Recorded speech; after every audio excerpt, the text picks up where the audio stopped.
This is the story of my third born.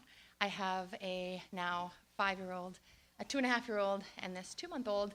And this is her birth, which happened on a Wednesday afternoon. But this story starts the weekend prior when my eldest came down with the flu, and he really came down with the flu.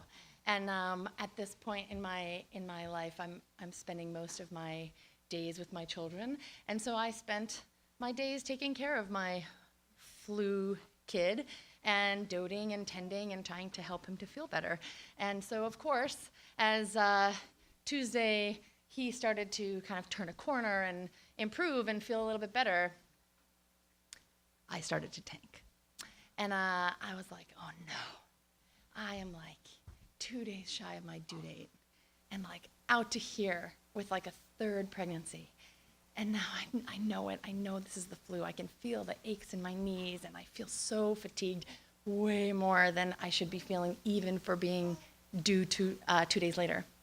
And so I like go to bed, and I haven't spiked a fever, so I'm like, I'm just gonna like hold it together, fitful night's sleep. I wake up Wednesday morning, and I kind of stumble out of bed, and my husband's cheerily sipping his coffee at the kitchen table. He's like, happy birthday! And I'm like, God damn it, this is the worst birthday ever already. I don't want this. And so I'm like, all right, I've got the plan of a lifetime. I'm gonna lay on the couch all day, and my 5-year-old, who now feels fine, is gonna play with my 2.5-year-old, who's a rascal, and I'll just keep them generally alive and happy and healthy, and like they can watch some TV, and like husband will come home and it'll be fine. I'm just gonna lay on the couch all day.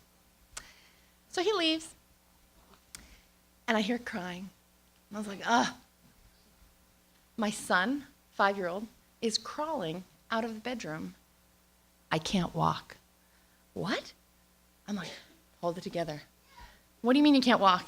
He can't walk. I'm like, okay. Get my phone out. I've got some medical training. Google. Try to find some academic journals to be like, what's going on here? Staying calm. Can't even read anything, because next thing I know, more tears from the bedroom.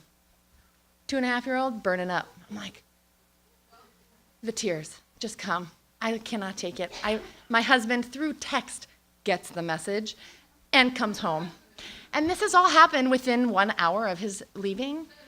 And I kid you not, he opens that door. He's like, it's all okay. It's going to be fine. I'll take him to the doctor. I'm like, okay, thank God you're home. And then it happens. A pop and a gush. This is not good. This is not in the plan. This is just not the way this is supposed to happen. I call my midwife, and she says, oh, Nikki, your body is so wise.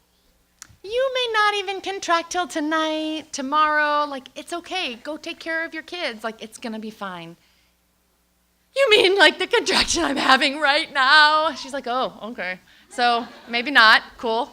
And sort of over the next 2 hours, my husband just snaps into like readiness and starts getting the house ready and checking off all the to-do items on the midwife's to-do list to plan to welcome our baby into our home. And I'm like, okay, we're just gonna get ready now, cool. And over the next 2 hours, he's readying the house.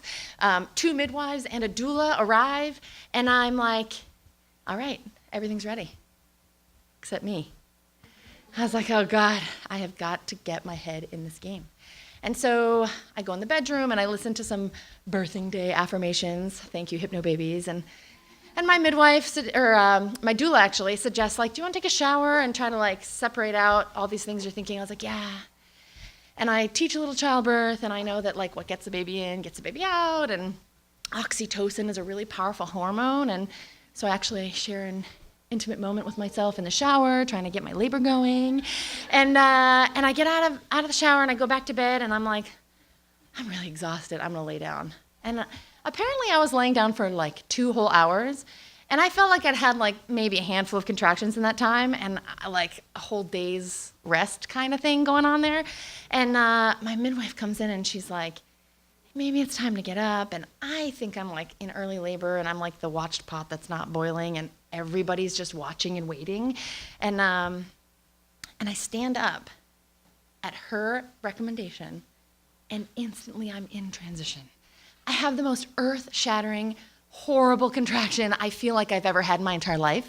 Whether or not that may be true, that's what it felt like. And I am immediately off to the races with my contractions and my mouth. And I'm like, this is all your fault. You did this to me. You made me get out of that bed, and I was totally fine, and it's all your fault.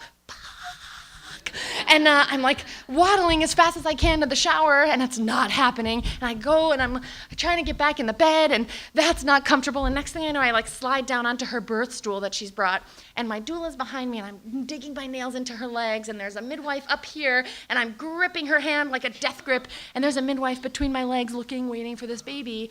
And it's like the most supported, loved moment of my life. And I'm like, roaring, and next thing I know, this baby is like up here and then crowning, and I'm like, get the baby out. She's like, go for it, whenever you're ready. And I'm like, push the baby out, and they put the baby on my chest, and that's it. She's out.